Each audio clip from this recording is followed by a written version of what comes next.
This is a little motel I bought. I paid $52,500 about 2.5 years ago.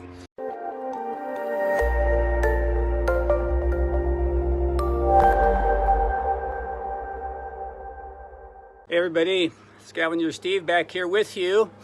And I find myself today in Marshalltown, Iowa. And I'm out on Iowa Avenue, 1108 Iowa Avenue West.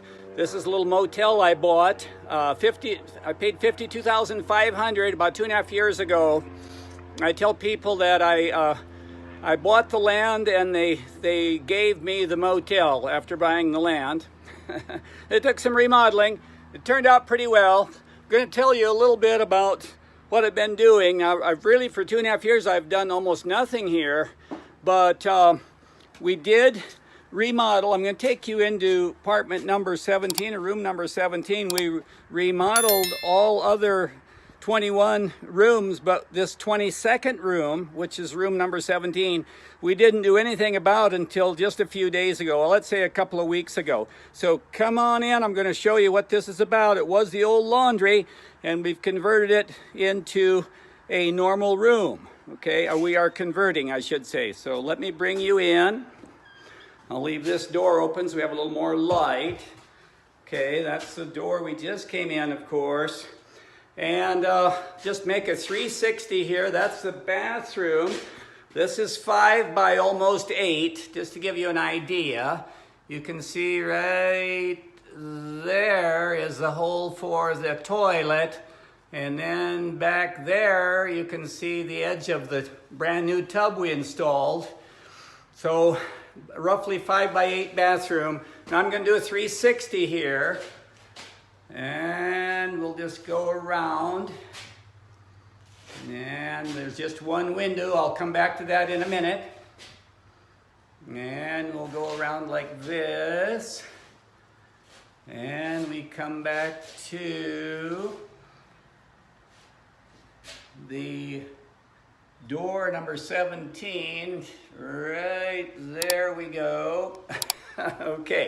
So I've got a lot to tell you here. My main message today, since this was an old laundry, and I've had experiences with laundries, I have several laundries right now. With 22 rooms out here, you might average $50 a month in coinage. Now, it isn't even a break-even situation because you have to buy a couple of washers, a couple of dryers, you have to pay for the gas to run the dryer, you have to pay for the electricity, you have to pay for cold water and heat to heat the hot water. And you run the risk, it's around to the back side here, so you run the risk of some fool coming in trying to sabotage it with a chisel and a hammer after midnight and before daylight on any particular day. There's a lot of that going on. So to avoid all that, what we did was, I got to talk faster, I'm already up to 3 minutes. There was a window there, didn't serve any purpose, took that out. There was another window there, again, didn't serve any purpose. And this window here, we enlarged it, and it's the only window we have, but this is a very small unit. So you only need one window and one door. All right. So there you have it. It's 14 by 16 to give you an idea of how big this is. We basically need paint and flooring, and we're ready for a tenant. Although I want to share something with you. You have to sort of put on your thinking cap, think things through a little bit. This little stub wall I was going to take out, and the more I got to looking at it, I thought, well, why not create a little breakfast area? And where I'm touching here now, put a countertop on that.